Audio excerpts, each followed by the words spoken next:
Thanks, Emilio. So I'm Jim Roberts. I'm going to talk about cash subsidies for an optimal trade-off in the access network. This is joint work with Mahdieh Ahmadi. It's especially her work. She was a PhD student who spent nearly a year with us, coming from Iran, Sharif. She had to leave before the work was finished, or rather she left in August when no one was here, so she couldn't do this talk herself. She worked a little bit with Emilio Leonardi in Polytechnico de Torino, and Ali Movaghar is a professor who has to sign the paper. So we've got a paper which is on archive if you're interested in looking more depth at this subject. And I'm working with the Cisco chair, NUNet. I have been working with NUNet. In fact, this is like my last day, in fact. Daniel, I'm going to join Huawei as a consultant with Dario, a similar sort of part-time basis as of now, basically. So about content delivery. So the majority of the traffic in the internet is content-oriented. That's kind of well known now. Content comes from content providers, like these I've shown here, also from content distribution networks like Akamai, which aggregate content from more smaller content providers. And they sometimes implement additional storage in the network. And basically, acts as caches, and caches might be installed at nodes throughout the network. This was a premise of ICN or NDN in the internet, the modern future internet proposition. However, it turns out that traffic is reduced most by caching content at the edge, right down to the edge of the network, reduces the demand in the core of the network, and therefore realizes a favorable memory for bandwidth trade-off.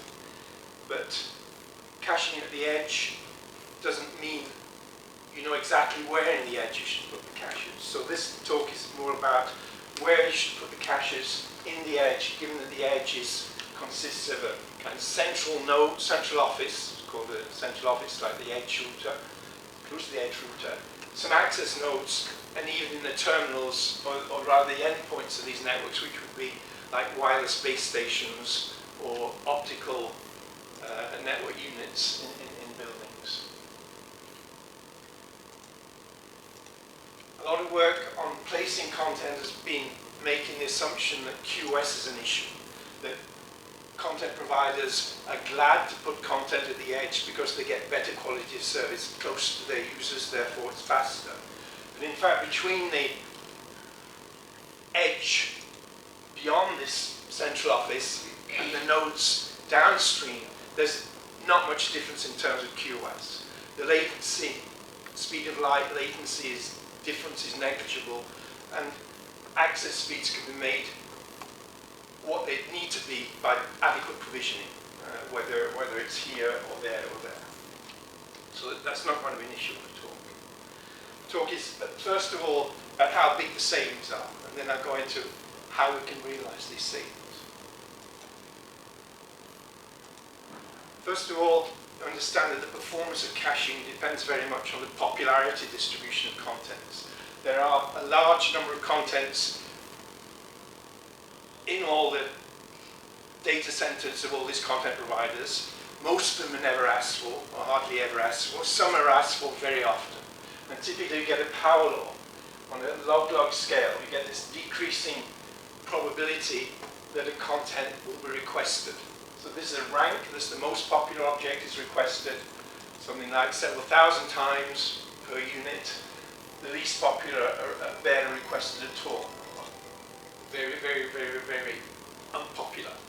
So it's important to be able to characterize that. It's also quite difficult, but this power law is frequently represented by a simple power law. That this distribution is represented by a simple power law, which, when plotted as a rank, popularity against rank, is termed a zip flow.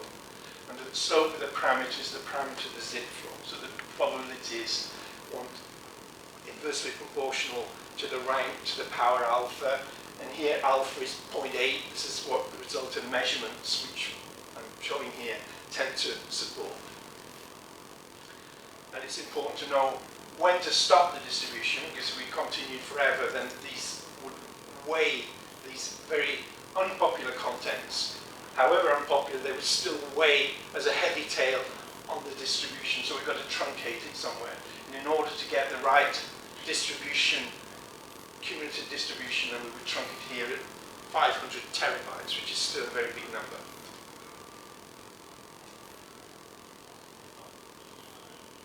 So it's what I just said, the catalog size for these torrents, this is a measurement on BitTorrent several years ago, was like giving petabyte volumes. If you look at estimates of the number of YouTubes, the whole volume is in petabytes. If you look at a video on demand like Netflix, and the most popular advertised contents are much smaller, like 10 terabytes, but it's still big numbers. We're going to assume for the performance of this system that we've got proactive caching. We're not going to use reactive caching like least recently used algorithms, if you're aware of those. Reactive caching is not efficient. This is some work we did with Salah a few years ago at System X. We showed that if the arrival rate of requests at the edge of the network, in the access network, is small relative to the churn, the rate at which content appears and disappears, then reactive caching is not adequate, and that you really require the content provider or someone who knows to push the most popular content to the cache and not rely on it being fetched once and then repeatedly requested. It also simplifies performance because it's just a question of integrating for an isolated cache in order to maximize the hit rate H for a content C, a size C, then you're going to store the most popular contents. And you can calculate the hit rate approximately by integrating this sum. That's for an isolated cache. For an access network where you can put caches in different places in the access network, it's more complicated, and that's what I'm going to talk about. So we're looking at this idea of a cache with a central office here, which aggregates traffic from intermediate nodes and terminal nodes. So these might be base stations, these might be CRANs, and this is the central office.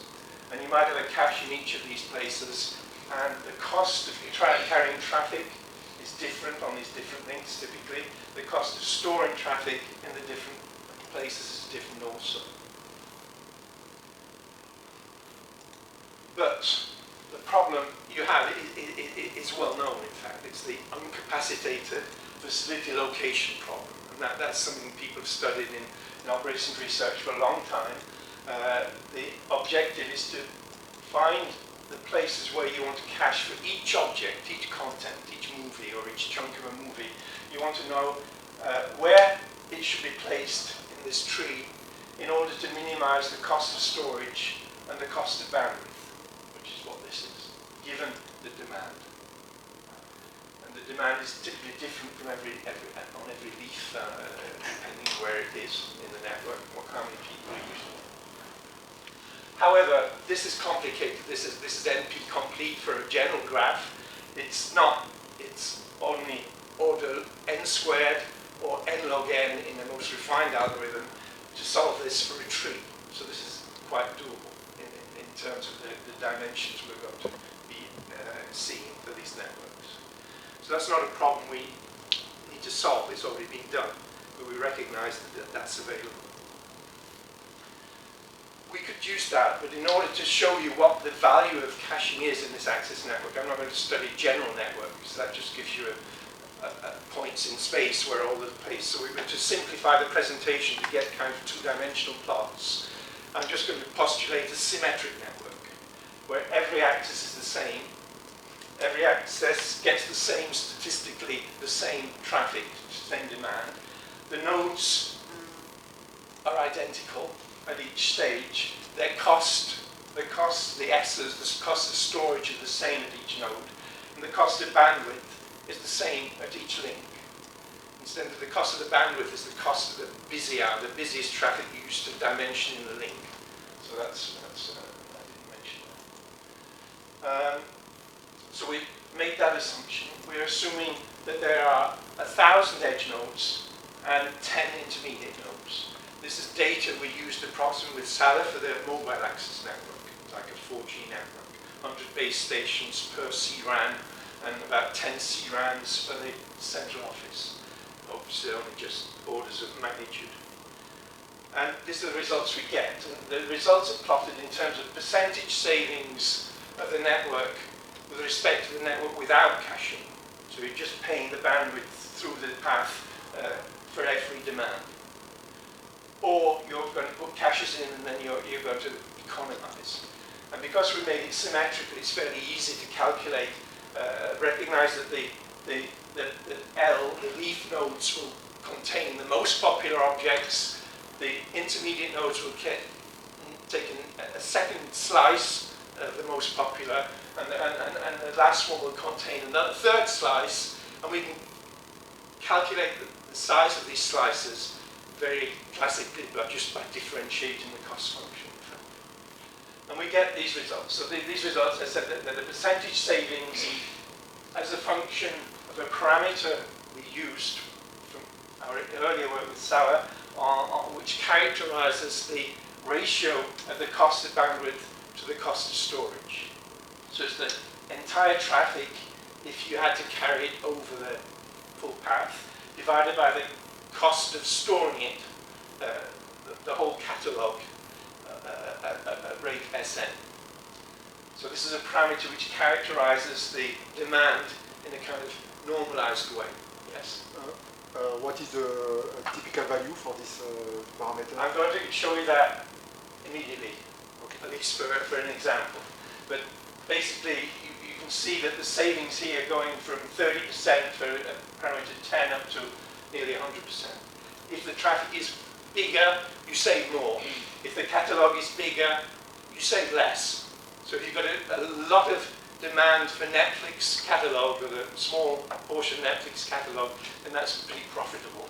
If you've got a smallish demand for a YouTube catalog, which is huge, then maybe you're down here. The example we took was coming from the work, again, we did in Salah. We've got some costs, estimates for the memory. These are coming from what Amazon charges for memory and for bandwidth, for storage and bandwidth in their catalog for frequently accessed content. And we've got, assuming this traffic, 10 gigabits per second for the entire network with 1,000 base stations. This is one of the estimates we arrived at. And that gives you gamma equals 133. Okay, so this here, and if you trace this, this gives you 75% saving. So it's very big. If we're right, it's very big. If we're wrong a little bit, then it's still quite big. So what are the different colors? Oh yeah, the different colors. The red one is the one where we're optimizing everything. The others are where we're restricting the possibility of placing the cache somewhat. So we've got the blue one is just placing it in the first and second tiers. The green one is placing in the first and the third tier, and the yellow one is just placing in the first tier. So here, we wouldn't typically need to place any content in here, in this particular example. However, if the fan-outs change, then the order changes somewhat. So typically you do need the 3 levels, so at least the 3 levels will earn you something if you use them. Yeah. The sugar cost is the same in each tier? That's for this plot, yes. That's because we want just a dimension of this parameter. We didn't want to introduce BL, BI, and BO, and so on. We couldn't allow us to project it. It's just to give an idea of the savings. Then we've got this other observation. There's a paper in the literature which gives the annual revenue of all the major operators. It also gives the annual capex of all these operators. Among these, I chose AT&T. It's got a capex of 20 billion. So they're spending 20 billion on their network. They're not spending it all on the access network we're talking about. I think they would be spending quite a large proportion of it there. So even if it's half, and we've got 70% or 50% of that, it's a quarter. So it's a quarter of 20 billion, which is 5 billion. So it's substantial. Why is A lot. Incapacitating division? Sorry? Why do you use incapacitating division? Because that was the problem we posed, at least in that state. We just got a price per bandwidth. There's no limit on the capacity if you want to pay the price. So it is the uncapacited problems. There are other ones which are capacitated, obviously, with different limits on, and we'll come to some limits later. So it looks very attractive. I don't know.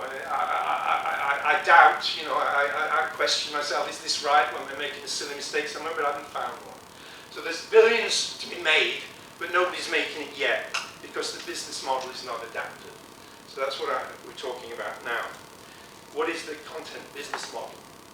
The content delivery business model.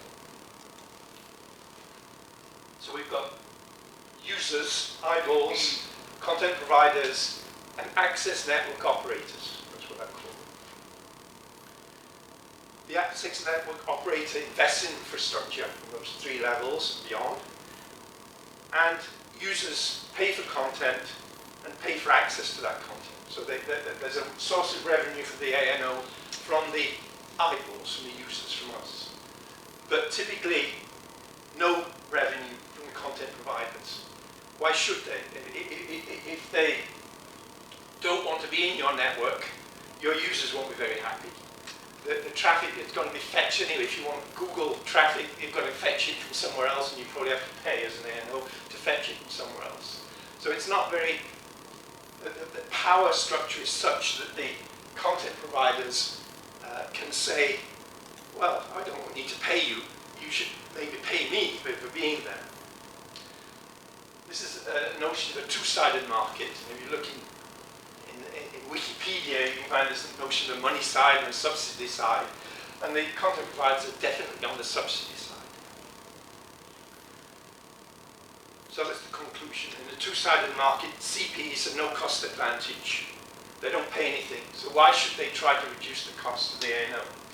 They don't gain anything from that. On the other hand, the ANO typically can't perform the caching autonomously. This is something operators have done in the past. They've tried. They've done transparent caching. They'll see videos coming down their network. They say, oh, I'm going to keep a copy of this video.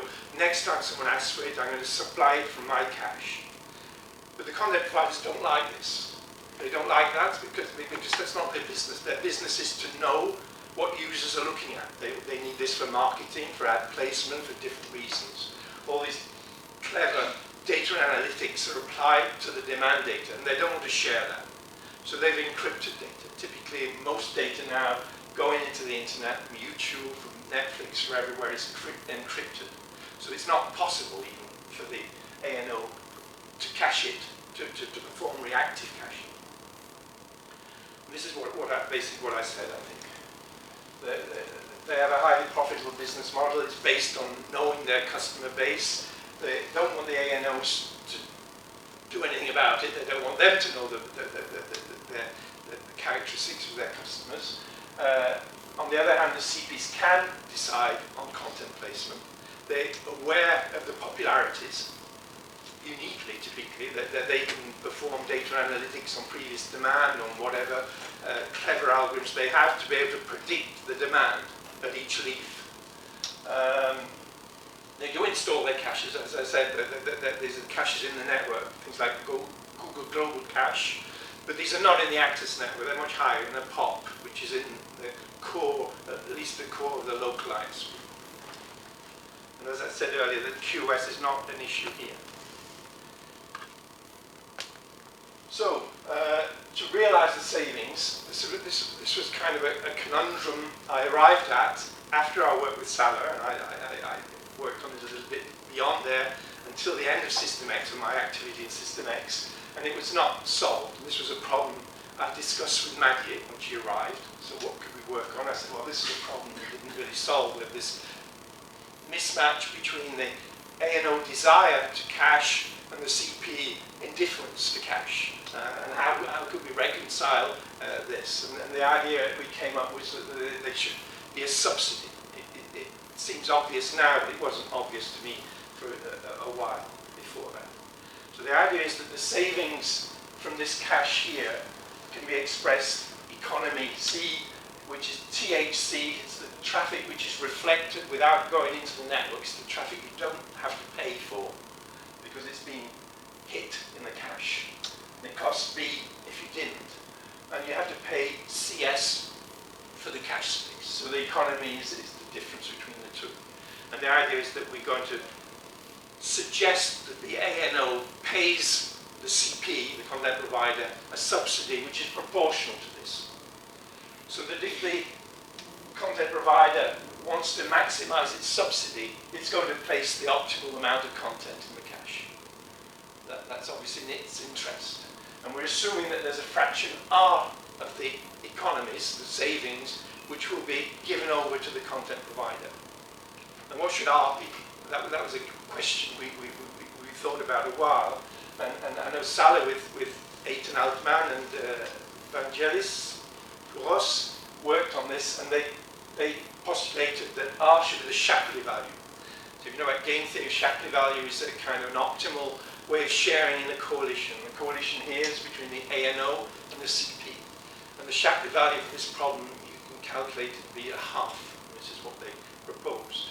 But I didn't see why that was a good value for this case. Why would Orange pay Google half of its gains? Maybe Google will be happy with 20%, or maybe they'd require 75%. We don't know, and this is a question of bargaining power between the two actors. So we leave R is a parameter to be decided, which is what I just said. So we have a business model now where instead of there being no payment here, we've got rather a payment in the reverse direction, that the ANO pays for its infrastructure and it pays for the content provider to optimally use that infrastructure so that it costs less. Overall, it's going to cost less. They're going to get economies. So we're going to look at this in this context of this network. It's a little bit more explicit than the previous drawing, but it's still a tree where there's a central office which will be like a data center. There's a project called Central Office Re-Architect as a data center in the US. There's also other people working on this notion that this is going to be a lot of white box CPUs which are used instead of the regular hardware. And in particular, it will be a place where you can cache stuff and you can also perform analytics and whatever. Then we've got different access network operators connecting to the same central office, connecting to the internet via the same central office. Some are radio, some are wireless, some might be optical, some might be copper, whatever. And they connect via a node, which might be a CRAN, a centralized radio access network for the wireless. It might be an OLT for the optical. It might be something else for some other network, DSLAM. But these are possible locations for caches. There's also been lots of studies that perform caching in the base stations. So you've got a smallish cache in the base station which avoids you having to use the backhaul, which is expensive. The access network operator in this will pay for the storage in its network. It will pay for the storage and bandwidth, and it will contribute to the cost of any storage used in the central office. And it will pay for transit, any transit traffic it generates into the internet typically.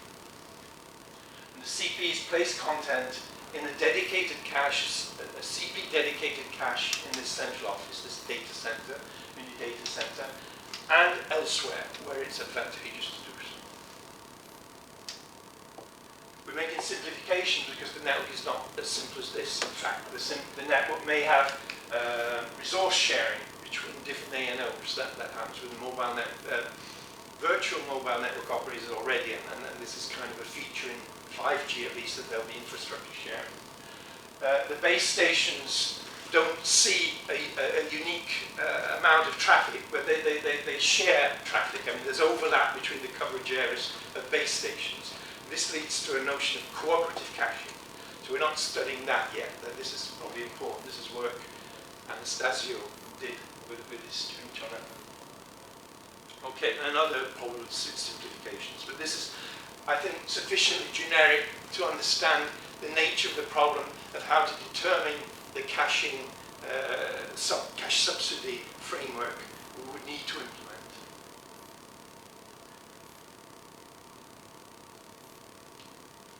So the first issue I'm going to consider is sharing the central office cache.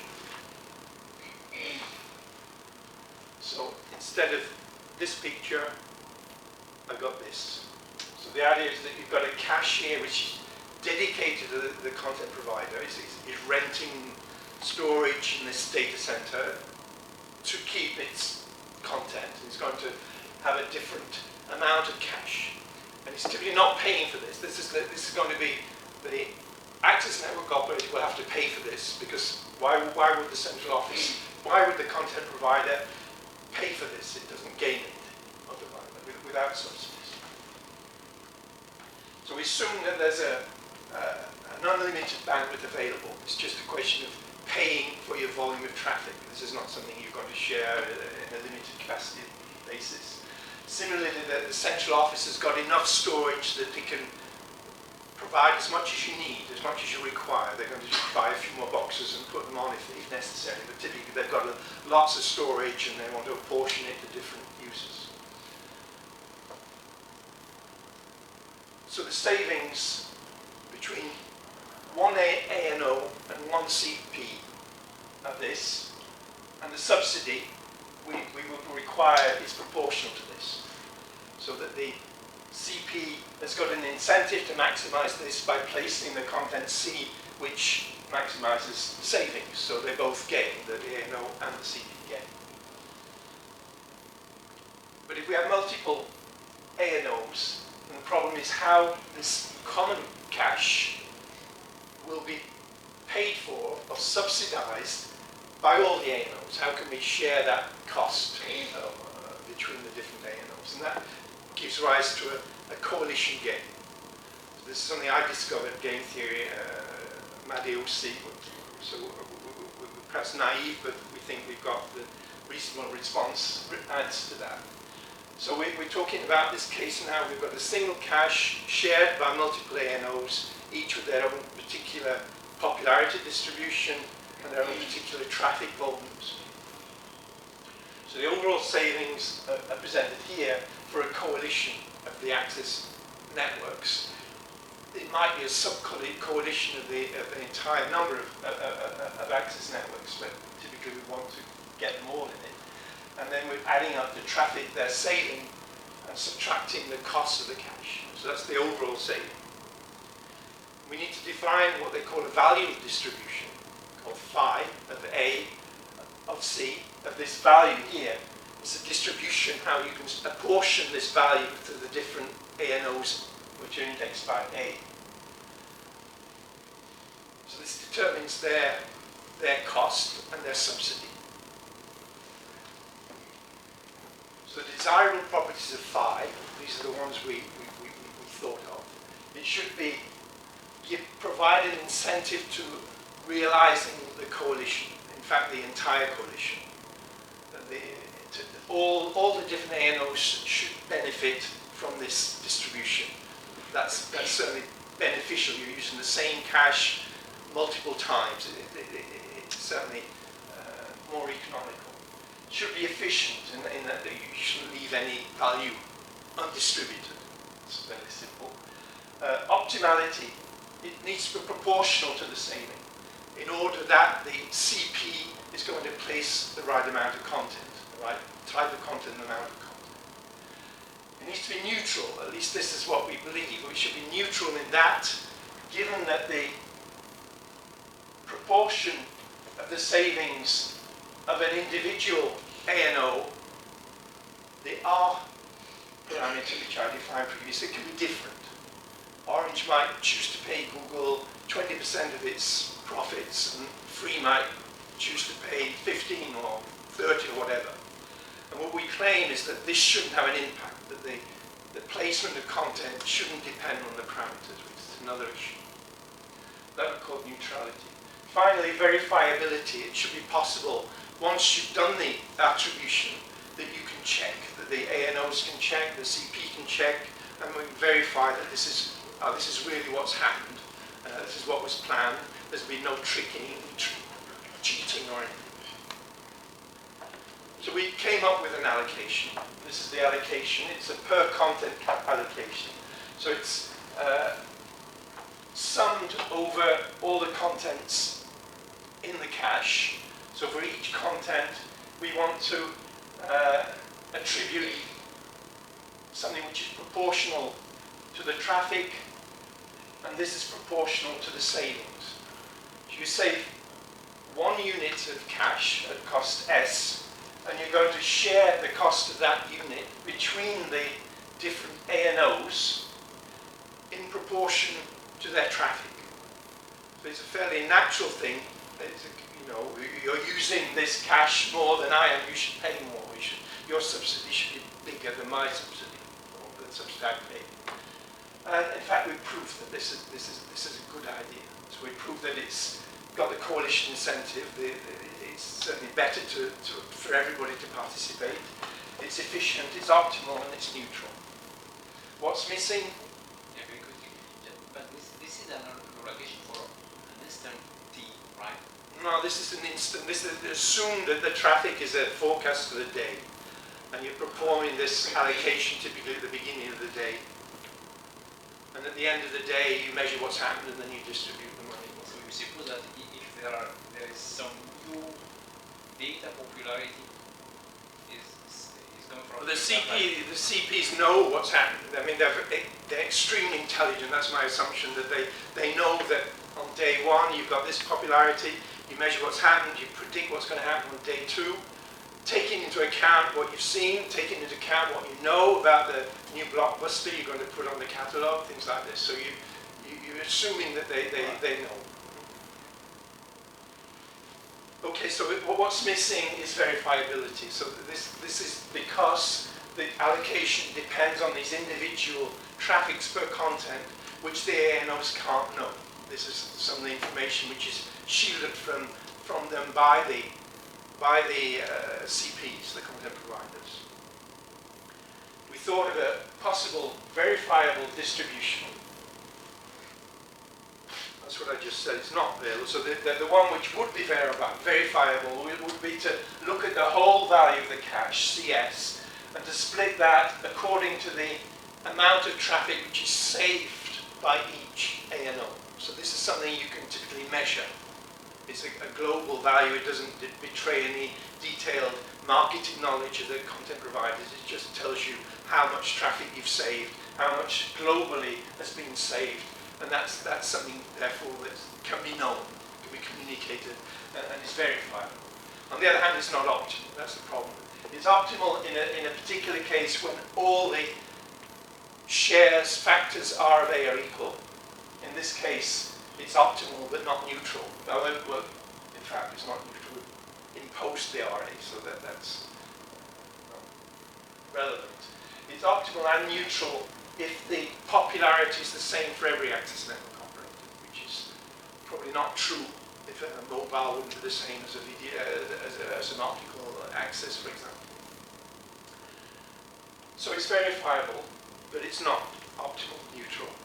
What we postulate is that it's possible perhaps to use the theorem for actually performing the distribution, and then using the proposition allocation for verifying at least that it's reasonable. It's not completely off the scale. There's nobody been cheating. And we've done a little numerical experiment to show that the difference between the allocations is not very great.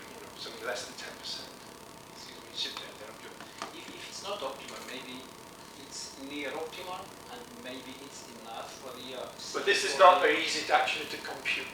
The other one is better, in fact, to compute for the CPs figures. But it's true. I mean, I should have said that this notion of cash subsidies is new as far as I know. I've not seen anything in the literature. So we're giving the first stab at this from an ignorant point of view. We're learning about game theory, applying that, but we're learning also about some optimization, which we're going to apply next. And there's certainly scope for doing better. There's scope before that to get this idea accepted, but that's a different issue. Okay, so we're now looking about how you would do the optimization. We're talking about we want to put cache content in these caches in order that the whole access network be as cheap as possible. We make some assumptions. We're assuming that the central office is like a data center. The provision of storage is elastic. You can have as much as you need, as you pay for, like in the cloud. We suppose the same thing for these nodes. These are supposed to be mini data centers too, that you can buy new pizza boxes of storage if you need it. So it's not something which is need a lot of planning ahead in order to provide. Any caches in the lower layer, however, we're supposing that that's a fixed capacity. This is like in a base station, you don't have room, you don't have stacks of PCs, so you've got some SSDs, a terabyte, several perhaps, a couple of terabytes, but that's limited with respect to the catalog, which is much bigger, orders of magnitude bigger. For bandwidth, we've got elastic bandwidth in the transit. That means to say you just pay for your traffic. The transit providers make sure he's got enough there for the demand. That's his business. On here, we're supposing, however, that this capacity is limited, that this is provided by the ANO in a planning process. So they're planning their infrastructure on with months-long lead times. That means they're provisioning capacity at month 1 in order that there'll be sufficient capacity up to month 6 or month 12, and then they'll think about increasing the capacity. So in between time, there's typically more capacity than you optimally require. So this is something you might want to exploit. So we've got limited capacity on the links here, limited capacity on the storage. Otherwise, the resources are elastic with their costs.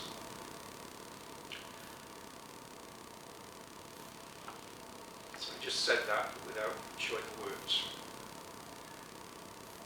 To see how we're going to tackle this problem, we've got just a simple motivating example of an isolated cache again.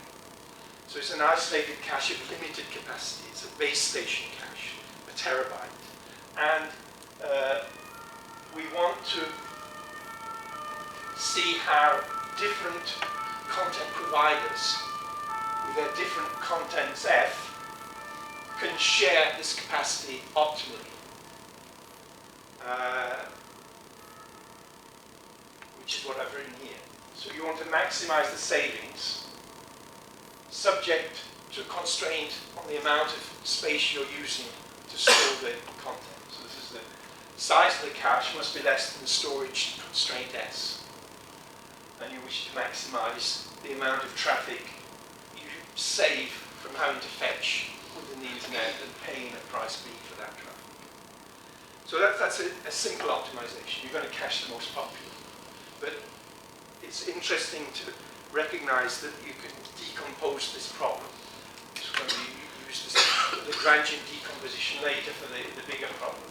So the idea now is to maximize the sum of the cost minus the relaxed constraint. So that's the difference between the cache and the actual storage times a shadow price. A Lagrange multiplier sigma. So this is the advantage that this decomposes the problem into ANO actions and CP actions. So the ANOs, one ANO fixes a shadow price sigma. Given this price, the CP is going to propose to cache items such that it will gain, such that the cost of carrying the traffic of that item, which you're going to save, is more than the cost, the shadow cost sigma. So they're going to do that. They're going to propose to cache a certain amount of content, each content provider, and you're going to see, is that close to S, near enough? Do you need to adjust it? So based on the subgradient, the difference between the actual cache required by the content providers and the storage available, you're going to adjust sigma up or down depending on whether this is positive or negative. And hopefully, fact, more than hopefully, I think it's been proved this will eventually converge if you apply proper step sizing and whatever. So that's something which you can do. Something, it's a distributed algorithm, there's no betraying of secrets, the lambdas don't need to be known by the ANOs, and basically that arrives at the optimal sharing. The ANO will then make subsidies, side payments to the CP, which are based on this sigma star, which is the shadow price, the optimal shadow price you find. And I wanted to point out that this was some work. A similar problem was looked at by André Alvarado here in his thesis, and there's some more work by this Dehan, who was a student of Don Townsley. Now, sharing the access network is more complicated. We've got these. We have the costs for the elastic resources, which are soon given, known. And we have capacity constraints on the capacity of the leaf storage and of the bandwidth on these links.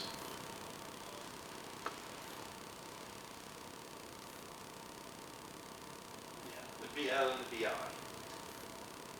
And the objective is to maximize the cost. So you want to place the content where the cost of this thing here is satisfied, subject to constraints involving the capacity limits. So we can formulate this as an integer linear program and say, well, this is NP complete, and that's not very happy conclusion. But it also doesn't provide you a method to solve it. And what we've done is to apply the Lagrangian decomposition again, as I showed in the previous slide, where we are actually going to split the problem into primal problems and dual problems, which are solved successively until convergence. So the idea is that at the start of the day, the CPs have their demand estimates. The ANOs set some initial estimates of the shadow prices, probably what they had yesterday, and then there's some iterations. Each CP performs that uncapacitated facility location problem with the prices, the real prices S and B, and the shadow prices sigma and beta for every content. So they do this lots of times. It's not very complicated, hopefully. And they come up with some resulting allocation.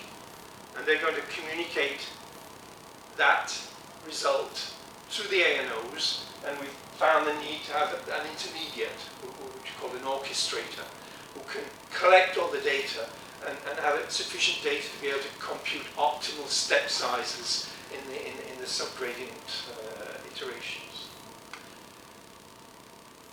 The ANO adjusts the shadow prices based on the subgradients, like for the previous example, more complicated. This is quite classical, apparently, and repeat this until convergence. And convergence, I don't know if it's guaranteed always, but apparently, according to the literature, this is quite a standard way to do things, and the literature we saw was quite old.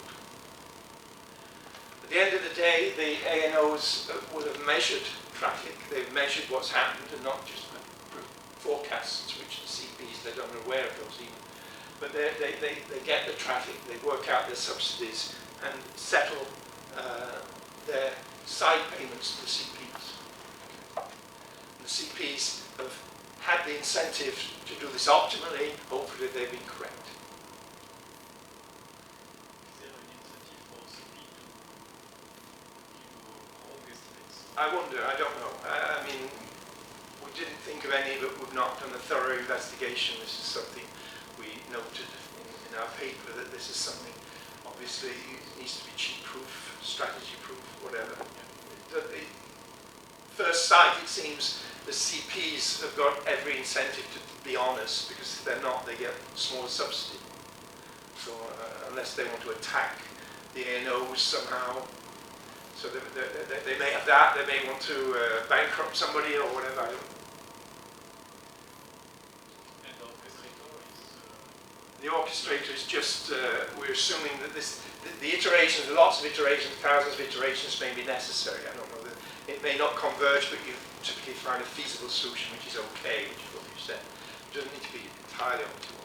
But the orchestrator, we're assuming that, like the CPs, we're running their algorithm in the central office, in some virtual machine in the central office. The ANOs will have another virtual machine in the office, and the orchestrator will be another machine, routine in the central office. So they're doing short-range communication in order to perform these iterations. That's the way I see it. But the orchestra belongs to which organization? It's kind of neutral. It doesn't get any secret information, it just gets all the information which all the ANOs would have separately, but rather than them all getting everything and doing the calculations multiple times, it's better to have a single entity which does that.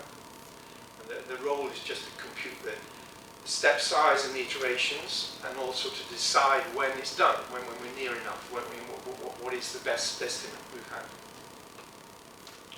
So in summary, we've got the scope for high significant savings, that's what I claim. These are not realized because the business model is not favorable to that.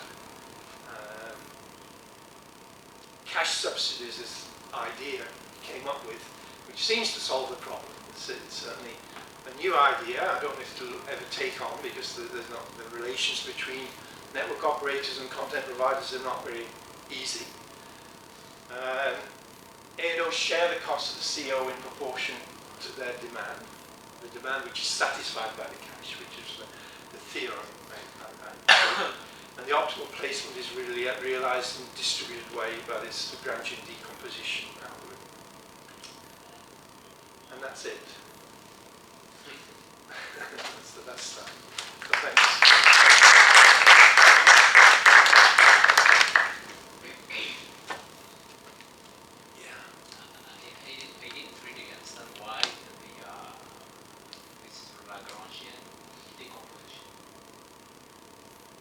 Because the CP is playing a role, it places its content given the shadow prices. That's the primal. And then the dual is the ANO, which adjusts the shadow prices based on a result. But in your optimization, you take everything in the same optimization, right? Yeah. So it's just relaxation. Well, okay, you can call it that if you like. I mean, I call it a decomposition. I think we found that. And I just need to understand if when you talk about the decomposition, so you decompose the initial problem into very few sub-problems, and then you solve each sub-problem independently. No, it's a global problem, but it's solved distributed manner. So it's each CP is doing its thing, each ANO is doing its thing, and eventually it converges. Okay. It's a miracle. Just another question on that. I didn't see in this simulation result to compare, the performance in computation if the computation is in offline between, for example, the strategy which was to compute the shadow price iteratively compared to ILP. We didn't try to solve the ILP. No. So we don't know if We believe it's necessary to have a decomposition approach because of the sharing of the data. The CPs preserve their data. They don't tell anybody about these lambdas. That's their data. And they place the content they want. Nobody else does. So the centralized solution would need somebody who's very honest, with no data leaking from one side or the other. And the ANOs fix their own prices without the others knowing what they're doing, which is also important. Why today CP don't pay for network, which is the service they use? They don't, because they're very powerful, and they say, yours. I mean, this. You remember free? They started ad blocking Google. So Google said, oh well, we're no longer going to appear with free. So they can ad block if they like, but their traffic is coming not from not from Google directly, but via a transit provider, and therefore they're having to pay the transit provider. They're also providing poor quality of service to their users. They didn't last very long. I mean, Google's just got so much power. Orange tries to make them pay. There was the argument's been Netflix and Comcast, which are quite famous. I think eventually Netflix does pay Comcast. They don't certainly pay for the full cost of their traffic. It's just rapport de force. It's just, that's the way it is. And that's what blocks think. That's what I said. I mean, because of this, then they don't provide caching. Yes, I have a question about the uncapacitated facility location. So that is when the content provider utilizes his full catalog to decide where to place the content. Is it right? It places each item separately. It starts with the most popular. It performs a use UFL, uncapacitated facility located UFL problem with that. These things says I need to put it here, there, and here. Then it does it for the next one, next one, next one, next one, up to a maximum. When it's stopped putting any in, it's not going to go into the lower popularity ones. So it's, yeah, is that what? Yes, because that part is computationally expensive from the content provider perspective. Maybe, but I don't know if it's so expensive. I don't know. I mean, as I said, it's n log n. N was the number of nodes in the tree, which is like 1,000. So it's not huge, and the algorithms. I don't know. We implemented it, but we didn't test it on any realistic example. We didn't have it. For instance, you consider the placement of new requests, but did you consider also the replacement of the already existing request? For example, when the new requests are coming to your batch site, for example, so did you consider the reoptimization of the already existing request demands plus the new one? The assumption is that you do the optimization at the beginning of the day. This is what Netflix does. They load their servers at the beginning of the day. They see what happens and they do something else next day. They can, if they want. I mean, all they're doing is reserving a capacity. How they use that capacity is their business. So if they've got a news item, say, which changes every hour, then they can certainly change it within the hour. That's within their freedom. They're very able to do that. So they don't migrate content from one server to the other one. But they have to load the server, the caches at some stage, and they'll only load new content which is not already there. So I mean, they're going to they'll certainly optimize that. We've not thought exactly how they do that. That's an implementation issue.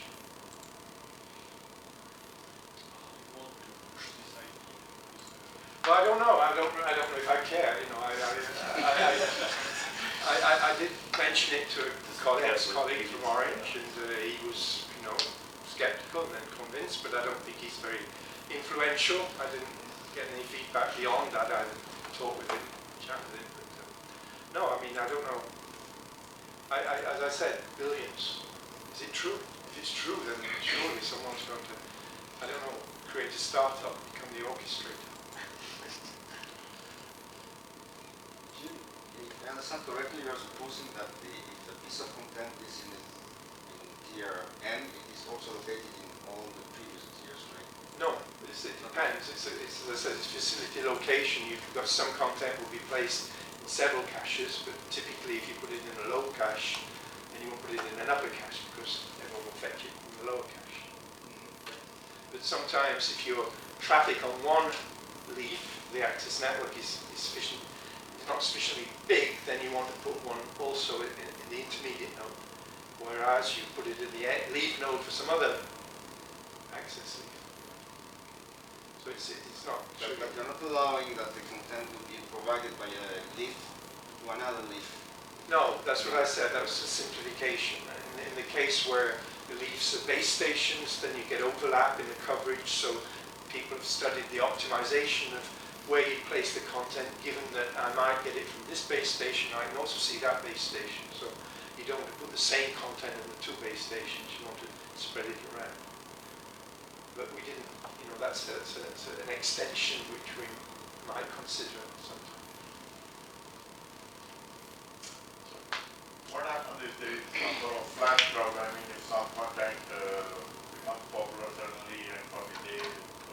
Well, what happens now? I don't know. I mean, as I said, the CPs can play with their capacity. All they're reserving is a capacity, and given the limit of that capacity, they can switch one content for another. They can do that whenever they like, typically.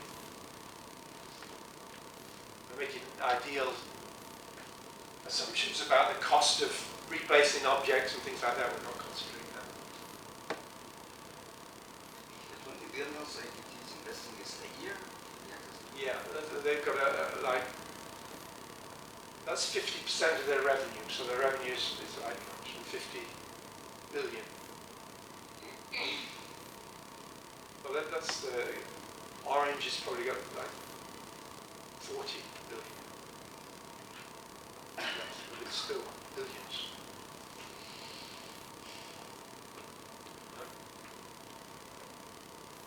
You want to say something? Well, I guess somebody has to take up the business for orchestrator. Maybe, I don't know. Then- That's an implementation issue, and it might not be the right implementation. You've got to convince the content providers that this is useful to them. You've got to convince the access network operators that it's profitable to them. And when they do that, they've got to decide how they're going to do it. They're not going to come here, but this is just a kind of an initial proposition. And if it is a third party, I guess the access network operator has to open up everything about his network, which is also a sensitive issue. Yeah, I guess. I mean,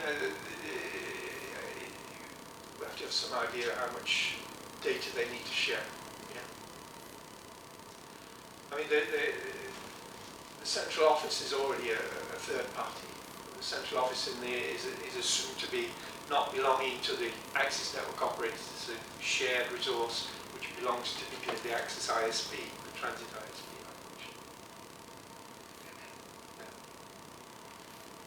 You have always addressed this issue as a dimensioning issue, offline dimensioning issue. So, because when you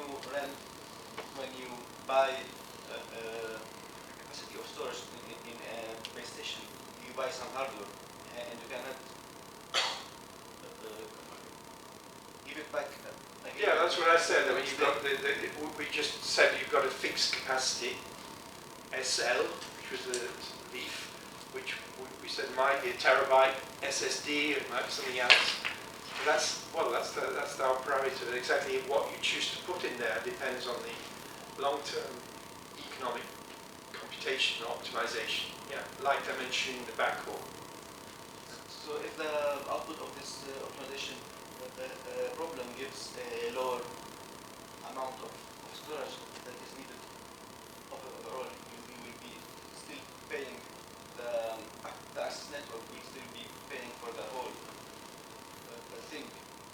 You pay for the. I mean, the access network operator pays for its infrastructure, and it pays for the transit bandwidth, but it doesn't. And its subsidy depends on the shadow prices it calculates. So that's another cost it has to bear. So the subsidy will change day per day. Typically, yeah.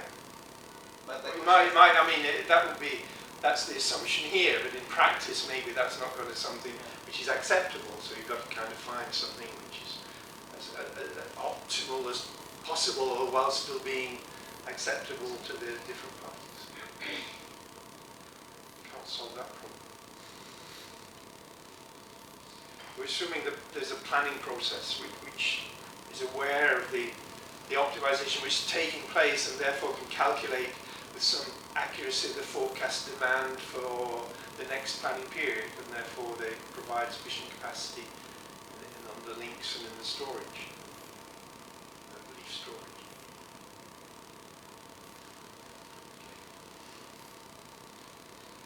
Thank you. Thanks.